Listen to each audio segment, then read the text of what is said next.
Okay, so last week, someone from Goldman Sachs just changed their price target for Apple and went from $80 to $75. So when I saw this, I said, huh? And I checked my calendar to see if it's April Fool's joke. It wasn't. And then I looked at this again and I said, what?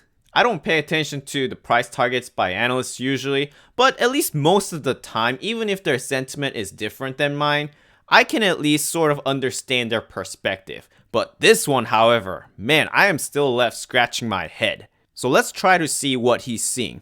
First of all, he thinks the iPhone sales growth will be in single digit, which means it'll be much slower than anticipated, especially with the 5G cycle coming up.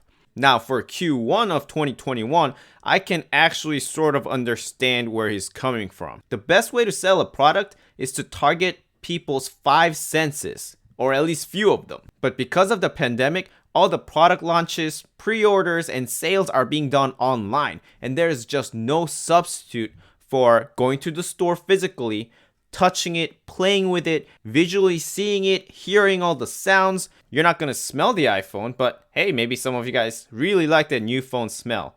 And for God's sake, don't try to taste the iPhone. But you get the idea. If people get to play around with the phone, that'll drive up the urge to buy the new phone instead of just seeing it online. So because of this, if the sales are a little bit slower than anticipated, I can sort of understand the reasoning. But do I think this is going to be a permanent thing?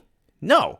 From the previous earnings report, the bad number was iPhone sales. It was down 21% from the year before. Now, iPhone sales is still the biggest component of Apple, but because all these other areas are growing, Apple is becoming more diversified and it's becoming more of a wholesome ecosystem rather than just a company that makes phones. So if you're really concerned about iPhone sales, let's check this out. So last quarter, the revenue for iPhone sales was down 21% from previous quarter. I'm going to tell you why this is not concerning at all. Everybody in the world knew iPhone 12 was coming out and that it would be delayed. So there's absolutely no reason why you would buy an iPhone in the 3 months preceding the new iPhone 12 launch, especially with it being the new 5G iPhone. So I have no doubt that this iPhone sales will definitely pick up going into 2021. Secondly, this is not the first time where iPhone quarterly sales have decreased. If you look at 2019, minus 15%, minus 17%, minus 12%, minus 9%. We're all in the negative right here. But if you compare the stock price from 2019 to now, you know what Apple stock did?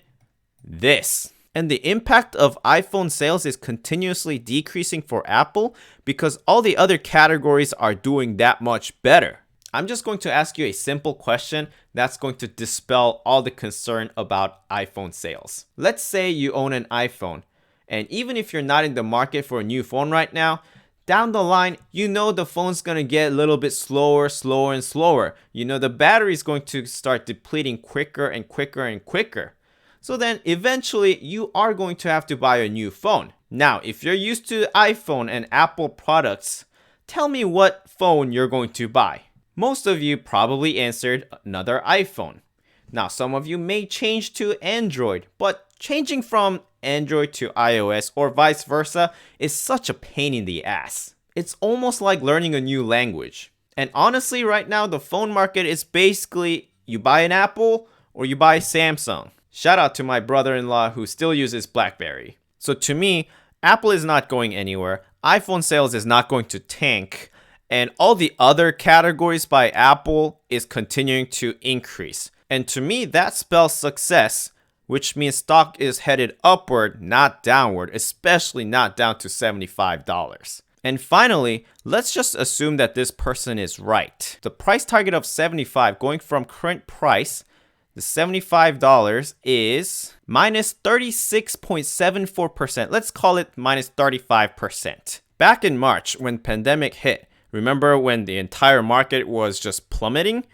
Apple dropped about 35%. What do you know? So he's saying from the current price, Apple is going to drop as much as it dropped when the pandemic hit back in March. And yes, coronavirus is getting worse and perhaps shutdowns will come. But I do not think another meltdown like March will happen because we now know what we're dealing with. Even if it does get bad, and even if we get some sort of shutdown happening, we know what to anticipate, we know what to expect. So it won't be as fear-driven as back in March. I'll tell you what, if Apple drops to 75 or even close to 75, that might be another lifetime opportunity like back in March. What do you think? Do you agree with this price target of $75 for Apple? I just want to know what people think about this. So leave a comment below what you think about this price target of $75 and what your personal price target is. Thank you for watching and good luck with your Apple investments.